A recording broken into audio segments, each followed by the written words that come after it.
korannya koran, kulkas dilarang di Uganda koran Pak. Apa sih?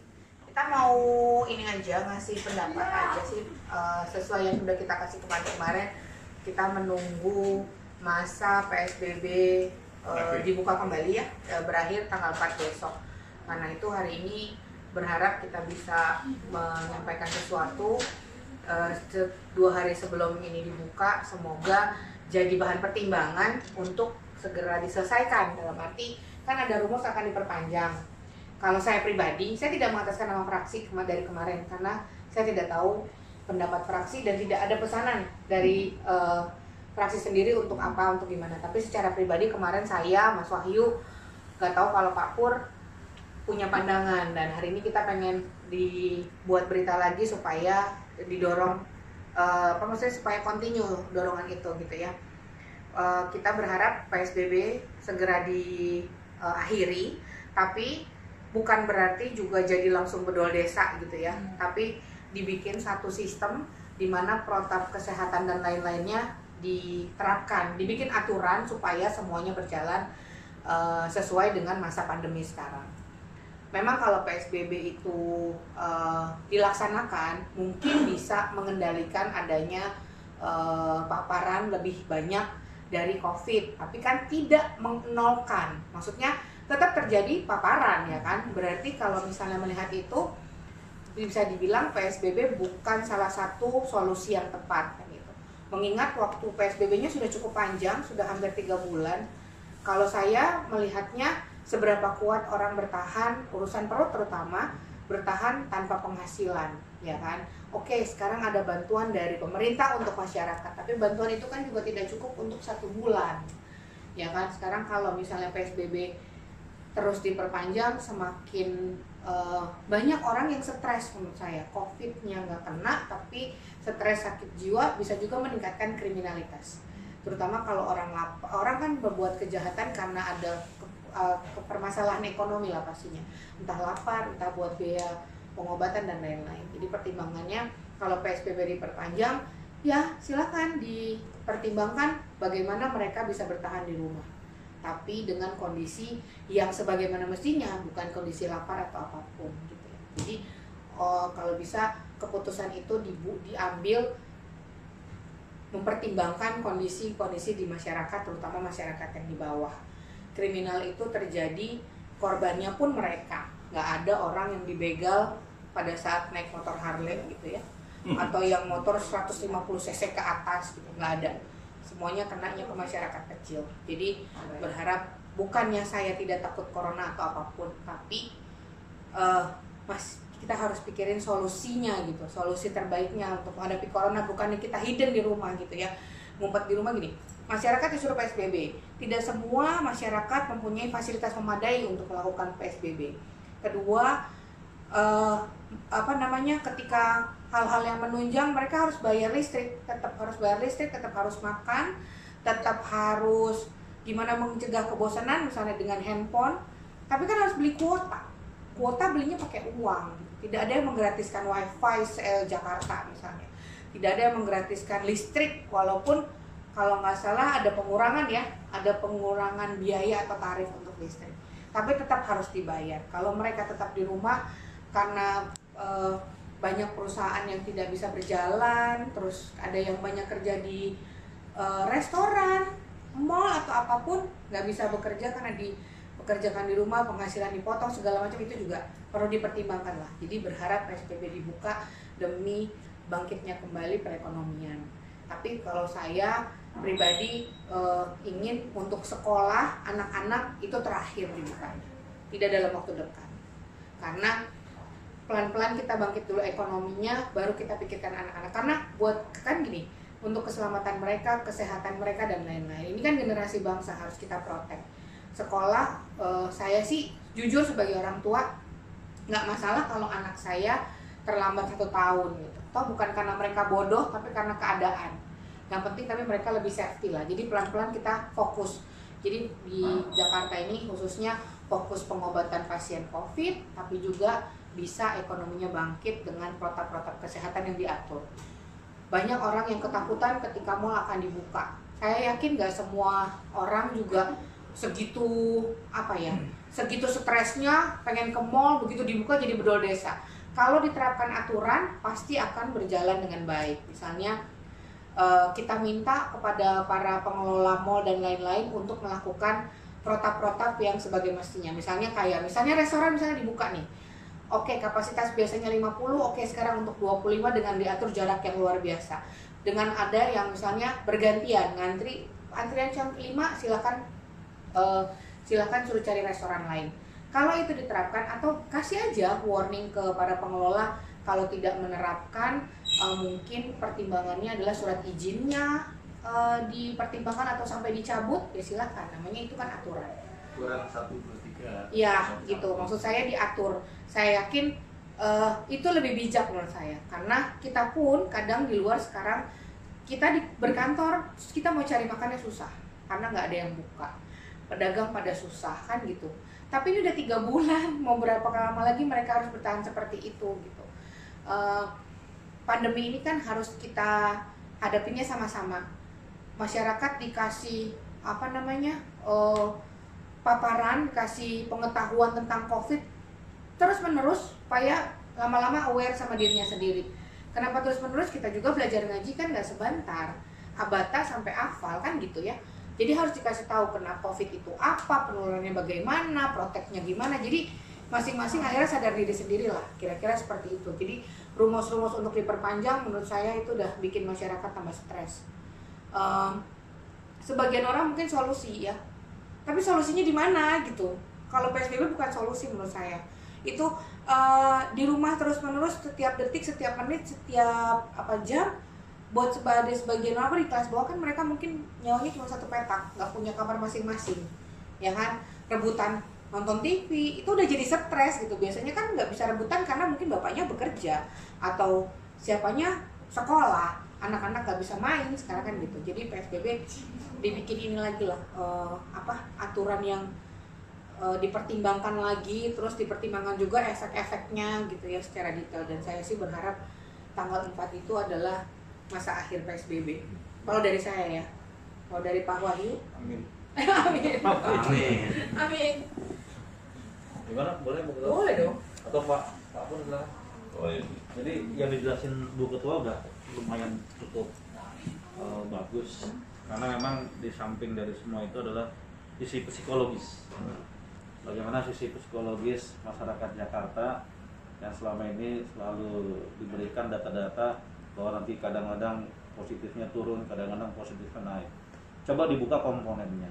Apakah sisi yang kena positif COVID itu dari penduduk Jakarta atau memang dari pendatang? Jadi seolah-olah sekarang Jakarta memang paling tinggi betul, tapi dilihat bagaimana kesiapannya Jakarta, baik rumah sakitnya, kesiapan tesnya, semua segala macam. Yang menurut hemat kami Jakarta udah jauh lebih siap, udah jauh lebih bagus. Tapi di samping itu yang paling bahaya adalah kalau tidak ada harapan. Jadi selama ini positif banyak terus meningkat, tapi tidak bisa dikendalikan, itu jauh lebih bahaya. Nah, Jakarta alhamdulillah menurut hemat kami dari data-data yang kami baca setidaknya sudah bisa mengendalikan. Di wilayah sudah disiapkan tuh rumah sakit, bahkan mungkin kemarin sampai kita dengar bekas sekolahan segala macam disiapkan. Kalau sampai keadaannya yang terburuk sekalipun. Nah, berarti kesiapan itu kan udah luar biasa Jakarta. Tenaga medisnya, obat-obatannya, tesnya per harinya juga lebih banyak. Jadi mesti apple to apple. Nah, sekarang kalau semua ini terus diperpanjang terus nggak ada harapan, yang perlu diketahui, mungkin saya juga yakin DKI juga merasakan beratnya sekarang ekonomi. Jadi bukan hanya masalah ekonomi sebenarnya. Dampak sosial itu yang harus dipikirkan juga. Jadi dampak sosial dengan ekonomi sekarang sudah berasa. Kalau bilang krisis ekonomi, sekarang lagi krisis. Tapi sosialnya bagaimana? Tingkat kriminalitas bagaimana? Itu mesti dipikirkan. Nah, harusnya Pemprov itu berpikir yang lebih kreatif, yang lebih inovatif. Kita semua sepakat bahwa aspek kesehatan itu nomor 1. Betul, nggak ada yang mau sakit. Tapi bagaimana bahwa sekarang dengan adanya dampak COVID ini merambah kemana-mana. Jadi bukan hanya masyarakat, ASN pun sekarang juga merasakan dengan dipotongnya misalnya TKD. Nah, ini what next, apa solusinya? Katanya ada PSBL. Nah, tapi PSBB itu adalah pembatasan sosial berskala besar, bukan karantina, bukan lockdown. Dan di situ banyak unsurnya. Nah, kalau sekarang kita lihat Jawa Barat ada beberapa wilayah yang direlaksasi. Nah, berarti ekonominya pindah dong ke sana. Nah, Jakarta gimana? Kita di PSBB yang pertama, tapi kita diperpanjang terus, ekonomi ditutup juga, pajak juga harus bayar, tapi di daerah lain sudah mulai relaksasi. Azas keadilannya di mana? Nah, ini yang mesti dipikirkan keras oleh pemerintah. Jadi jangan didebat bahwa kita tidak setuju kesehatan, salah. Kita sangat setuju menjaga bahwa jangan tertular COVID, apalagi menularkan. Kita prinsip betul itu. Tapi Jakarta yang menerapkan pertama, tapi kenapa sekarang Jakarta yang dibebankan terus-menerus? Kalau diberlakukan PSBB terus dengan tidak ada solusi. Daerah lain udah bisa relaksasi, tapi lihat tesnya sama nggak dengan Jakarta? Iya. Kalau enggak, lebih bahaya mana? Lebih jahat mana? Gitu. Jadi mesti apple to apple. Kalau misalnya ada daerah lain tidak melaporkan kasus positif, maaf, yang dites berapa? Jakarta melaporkan semua kasus positif nambah. Ada pendatang, ABK. Kan itu kan juga masuk dari Tanjung Priuk, dari mana-mana masuk Wisma Atlet, dicatat itu Jakarta. Nah, kuncinya menurut saya kalau Jakarta sudah bisa mengendalikan dan lihat faktor-faktor dari WHO, ya harus berpikir lebih lanjut apa yang terbaik. Dan potensi penerimaan Jakarta adalah pajak. Nah, dipikirkanlah alih-alih itu. Menurut saya itu. Iya, betul. Gitu. Maksudnya saya tuh merasa gini, COVID yang sekarang tuh kayak gini. COVID nih gini, kan udah dibilangin it's okay, COVID ini bukan aib, ini wabah. Tapi nggak ada support positif untuk para pasien COVID. Malah pasien COVID tuh jadi kayak pesakitan gitu, diperlakukan gitu ya, keluarganya lah, tapi di satu sisi di daerah di luar dari Jakarta banyak yang ketika ada pasien COVID mereka lebih support ya kan, yang keluarganya dikasih makan, yang ketika pulang disambut. Dan maksud saya semoga si Jakarta ini juga bisa lebih wise lah untuk menghadapi pandemi ini. Dibilang takut, semua orang takut, nggak pernah ada yang mau minta kena virus kan gitu ya. Tapi kan gimana virus ini bisa kita hadapi sama-sama. Toh ya sama-samanya dengan meningkatkan imunitas. Imunitas satu-satunya yang bisa meningkatkan imunitas adalah rasa kita tenang, bahagia. Gimana masyarakat di bawah di PSBB bisa tenang dan bahagia kalau perutnya lapar kan gitu. Kita lapar aja beringsatan loh, pasti emosi tinggi. Di mana mereka bisa naikin imun gitu kalau misalnya dalam kondisi yang emosi seperti itu. Kira-kira seperti itu sih. Jadi berharap ke depan diakhiri PSBB tapi segera dibikin aturan protap yang jelas supaya masyarakat Jakarta bisa mematuhi aturan-aturan itu dan segera bisa menghadapi pandemi ini segera berakhir, terutama di Jakarta gitu ya. Dari kita ya. Jadi tambahan sedikit betul bahwa kita berada di badai yang sama, tapi maaf kapalnya berbeda-beda. Jadi nggak ada yang nggak merasakan badai, sama semua kita kena badai, tapi ada kapal yang berbeda-beda. Jadi impactnya semua merasakan, tapi nggak semuanya pun juga bisa bertahan gitu loh. Nah, carikan solusi. Ya, Selesaikan PSBB, perketatkan protokol kesehatan dan pengawasannya. Penting. Tambahan dari Bang Pur. Pasek? Cukup boleh. Boleh, tadi Pasek mau sampein nggak? Oke, terima kasih. Pasca relaksasi yang akan diusulkan oleh kita setelah perpanjangan PSBB tahap ketiga ini, kita harapkan memang bukan aji mumpung untuk masyarakat melakukan aktivitas semaunya. Justru dengan rencana new normal yang akan diterapkan, kita berharap memang sesegera mungkin PSBB Jakarta ini langsung direlaksasi.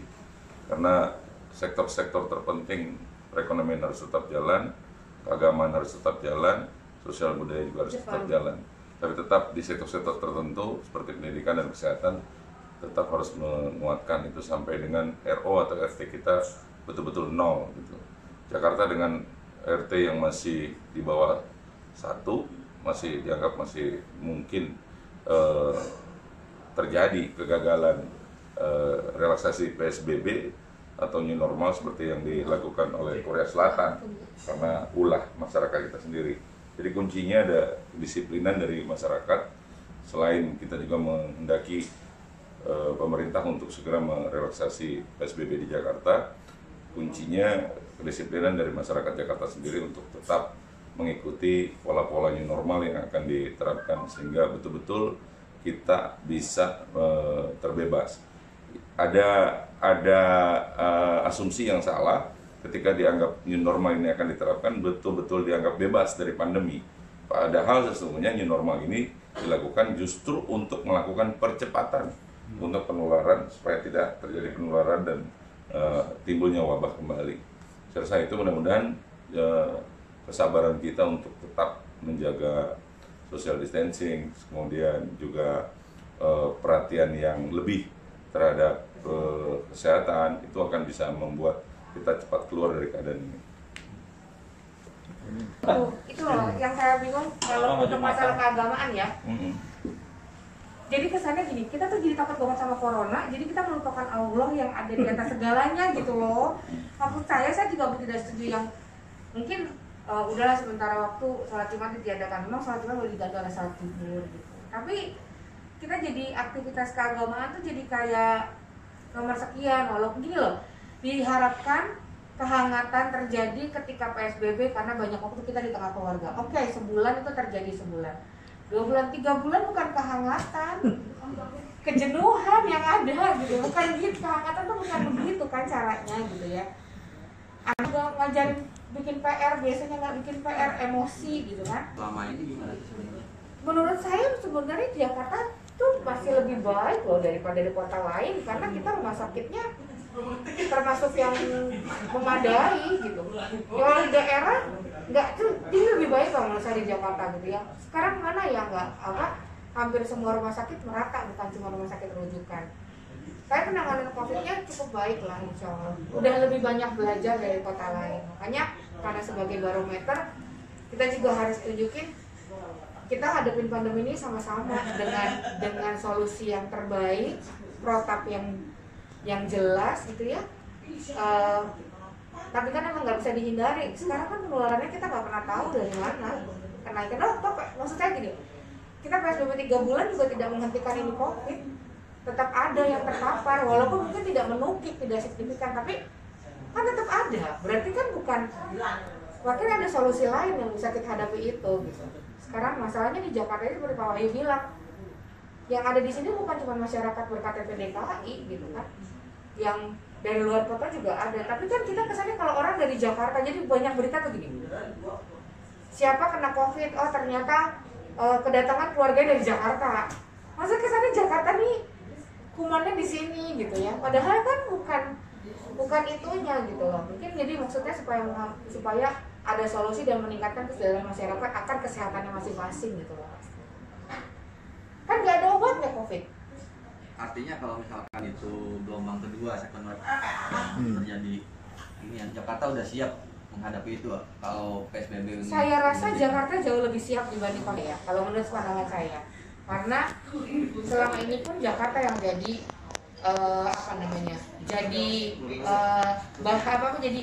jadi ikonnya, jadi barometernya untuk menghadapi COVID ini. Mudah-mudahan sih nggak ada gelombang kedua ya. Kita nggak minta juga ada gelombang kedua. Tapi kalau misalnya kita juga nggak boleh takabur ya kan, kalau terjadi, nah kita harus siap. Sebenarnya gini, komisinya sendiri waktu COVID ini awal sebelum terjadi di Januari, jadi kita tuh baru ada tuh sekitar Februari Maret ya sebenarnya. Dari Januari itu udah Desember Januari itu sudah bertanya pada Dinas Kesehatan bagaimana ini kalau terjadi.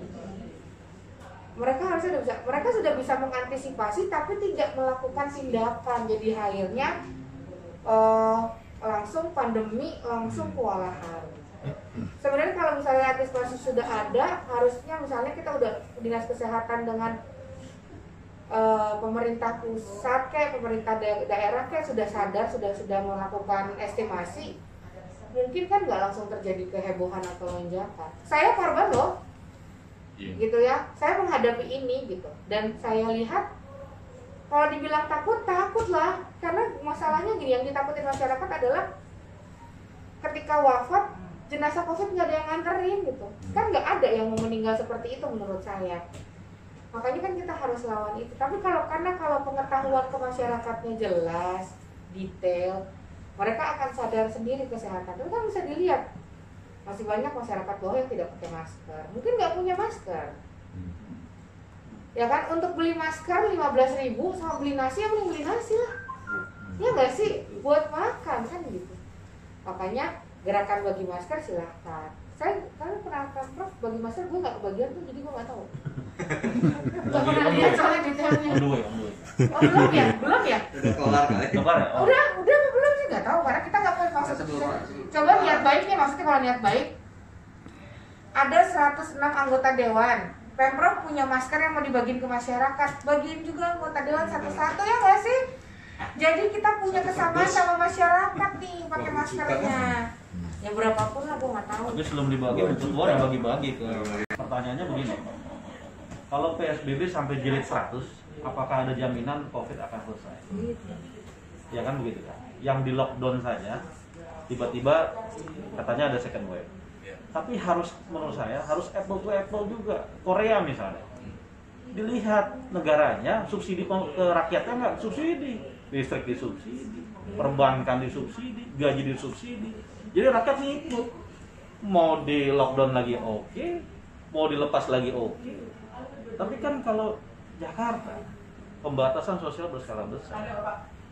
Nah ini yang mesti dipahamin gitu loh sama masyarakat juga. Dan menurut saya harusnya pemerintah DKI sangat bersyukur sudah bisa mengedukasi orang 60% untuk di rumah, bersyukur. Coba lihat daerah lain, Masya Allah, susah. Justru pengawasan terhadap protokol kesehatan itu yang penting, yang terdepan. Jadi jangan cuma hanya aturan PSBB habis itu di pasar ini rame, di pasar itu rame, di mana-mana rame. Ikatkan protokol kesehatan di kehidupan normal kita gitu. Jadi begitu. Jadi bukannya nanti siapa setelah relaksasi ada second wave, PSBB jilid 100 pun saya minta di atas materai. Ada jaminan nggak COVID selesai? Harus berani melangkah gitu. Jadi bersyukur deh nih Pemprov, ya Allah bersyukur banget. 60% dengan himbauan, dengan tidak ada woro-woro tiap hari pemberitahuan COVID di jalanan, orang mau stay, itu harus bersyukur. Ya. Tapi kenapa harus 80%? Mau tahu ini dari mana komponennya? Dengan 60%, Masya Allah bersyukur banget deh. Mereka harus tahan lapar 3 bulan loh. Maksudnya sampai mati kelaparan 3 bulan bukan. Tapi kan banyak yang dikencangkan ikat pinggangnya. Tapi kan jajannya anak-anak mungkin agak sedikit berkurang karena nggak sekolah gitu ya. Jadi Bang Anton. Coba PSBB sampai jadi 100, ada jaminan nggak selesai? Kita berharap tidak terjadi second wave-nya, tapi bukan juga berarti PSBB terus diperpanjang untuk itu. Jadi gimana caranya mencegah second wave? Tapi ekonomi kita bangkit lah. Kalau misalnya kita terpuruk begini sampai Desember kan mungkin kita nggak tahu. Aku nggak kebayangin di bawah loh. Masih bersyukur kita masih ada sampai hari ini di kantor ini gitu ya. Ibaratnya kita masih lebih beruntung dari mereka yang ada di sana. Sampai Desember nggak terpilih kita. Kan PSBL juga kayak, aduh, aku gimana ya? 62 RW yang masuk kategori zona merah. Itu tentunya ada protap tersendiri terhadap RW-RW 62 RW tersebut. Katanya sih kemarin ya udah dikumpulin sama gubernur 62 RW tersebut. Jadi itu polanya adalah RW serta RT dan kelurahan setempat itu melakukan isolasi mandiri, Bu. Jadi benar lockdown wilayah per RW. Gini loh Bang Anton. Kalau dibilang isolasi mandiri, dari awal 3 bulan kita udah isolasi mandiri loh. Iya. Isolasi mandiri untuk protap COVID itu kan untuk protapnya virus 2 minggu waktu awal kan, 14 hari isolasi. Yeah. Ini sampai 3 bulan, berarti kan luar biasa. Terus PSBL, oke. RW orang suruh lockdown di wilayah masing-masing ya kan, tidak melakukan apa-apa. Makan mereka ditanggung nggak? Nah itu yang menjadi persoalan. Kemarin sempat ada wacana kan dibikin dapur umum. Cuma dengan adanya dapur umum tentunya kan pasti ada kerumunan massa lagi kan. Ya. Nah, Harusnya gini, seperti kita Satgas Covid, kita punya dapur umum yang namanya posko masak. Mas Koko tahu. Kita punya dapur umum yang tidak ada kerumunan ya Mas Wahyu ya. Tidak ada kerumunan karena kita antar. Tapi kan berarti tetap ada aktivitas. tetap ada. Jangan sampai nanti mereka keluar kena tegur salah kan gitu. Kayak kita di rumah makan, mungkin dari uang sendiri kan perlu belanja. Terus kalau nggak ada yang tukang dagang yang nggak boleh masuk, belanjanya gimana? Pertama. Kedua, nggak mungkin lagi selama berapa misalnya diperpanjang 14 hari makan nasi Indomie telur nasi keluar begitu dilepas orang kita tanya gini, apa kabar? Hah? Yang ada kan dung gitu. Jadi gini menurut saya Bu, perlu adanya yang namanya kerjasama sosial antara yang terkena. Misalnya rumah tangga, ada satu rumah tangga yang terkena. Di lingkungan tersebut, sekitaran itu belanjain, Iya. beliin makannya. Jadi keterlibatan lingkungan itu penting. Berarti kan bukan PSBL itu namanya, itu kan namanya ini PSBT. kan namanya empati. Ketika ada yang kena di tetangga kita mereka support suruh gitu, kita kita support. isolasi, kita support. Tapi kan support. kalau PSBL kan seluruh warganya yang harus Betul. isolasi. RW itu. Iya. Karena lingkupnya kan Satu RW RW kan. itu. Kalau ini kan ceritanya ketika di RW itu bisa dites semua 62 RW, 62 seluruh RW. masyarakat dites nih, misal rapid test. Iya. Reaktif sama yang tidak reaktif itu diklasifikasikan, oh ini ada yang reaktif, oke isolasi mandiri, yang lain bantu, itu kan masih logik. Iya. Kalau semuanya diisolasi, terus siapa yang mau gak saling ngasih makan kan isolasi. Gitu maksudnya Jadi jadi bukan per RW ya, tapi lebih kepada individu per kakak atau per rumah. ya kalau nggak per RW memang indikatornya RW, terus dikumpulin warganya. Kalau misalnya kita suruh isolasi mandiri tapi tidak dites kan mana kita tahu mana yang sakit mana yang enggak. Tetap harus dites dulu Rapid gitu. test ya minimal. Dari 62 RW ini, warganya 62 ini dirapid. Di rapid semua. Jadi kan begitu dia isolasi, oh dia memang sakit. Isolasinya dia tahu, yang ini mungkin karena pernah ketemu, jadi dia isolasi. Barometernya jelas gitu loh. Iya. Dasarnya itu yang mesti kita diskusiin dulu kan, harusnya kan itu dilibatin loh kalau bikin apa-apa ya kan, bikin Harusnya gitu, aturan ya. setiap kebijakan Makanya kita makanya terlibat. itu yang paling penting itu sadar terhadap penerapan protokol kesehatan ke masing-masing individu. Iya. Itu yang paling penting. Yang selama ini orang ya Sosialisasinya. PSBB. Tapi kan ada hal yang penting di situ, protokol kesehatan. Nah ini yang harusnya udah lebih diberikan pemahaman di bawah alam sadar kita sehingga kita sama-sama saling menjaga. Langsung aware kayak kita Langsung semua. aware gitu loh. Emang dikira pakai masker gini edang? Estorina menghedek? Enggak lah, ngap. Suruh ngomong, terus belum lagi kalau ngomong orang ngomong gini, hah? Apa? Karena nggak jelas ya kan? Kita jadi kayak teriak-teriak kan kita marah kan gitu ya. Tapi kan karena kesadaran kita mau pakai masker, udah jadi bagian dari fashion. Tapi kan ada juga yang tidak pakai masker karena tidak terbiasa gitu ya. Cuci tangan. Sekarang masing-masing di kita udah mulai ngantongin nih sanitizer, ya kan? Ada numpang. Kemarin kemana aja nggak? Kita main makan, bismillah lah, pokoknya kuman biar sehat gitu. Padahal sih sehat-sehat aja ya kan? Tapi kan sekarang udah mulai sadar. Contohnya kayak sekolah, kenapa saya berharap dibuka belakangan? Kan belum semua sekolah punya gentong cuci tangan di depan. Menurut saya itu hal yang paling simpel aja misalnya. Berarti kan si anak-anak masuk sekolah, cuci tangan, harus ke kamar mandi ngantri, terjadi kerumunan. Tapi kalau di depan setiap masuk pergantian cuci tangan, kan belum pasti. Berarti kan harus ada yang dibangun. Jadi mendingan belakangan aja, kayak sekolah. Kira-kira gitu. Jadi memberikan nafkah untuk keluarga hukumnya wajib, ya kan? Itu penting. Terus MUI siapa ya? Sekjennya atau siapa saya lupa. Mati karena corona tuh syahid. Sama wabah. Berarti mencari nafkah untuk keluarga dan kena corona, oh double sakit. Syahid. Hati-hati nih, hati-hati. Makanya nih persepsi orang udah nggak, kebutuhan keluarga, anak istri itu penting. Jadi kalau itu nggak dipikirkan, aturan udah nggak ada. Karena apa? Syahid dan syahid. Nggak ada corona aja mencari nafkah untuk keluarga, meninggal syahid. Apalagi ada corona. Ditambah ada ini. Nah ini yang makanya tolong deh. Ini bener-bener pikir hati-hati loh. Jadi double syahid. Buat para pengusaha bikin stres. Gue juga ibu rumah tangga stres 2 kali gitu ya. Ya sebenarnya DKI juga stres kan, jujur aja penerimaannya juga begitu. Tapi ya, nanti kan apa adanya gitu ngomong. Kan udah declare krisis ekonomi.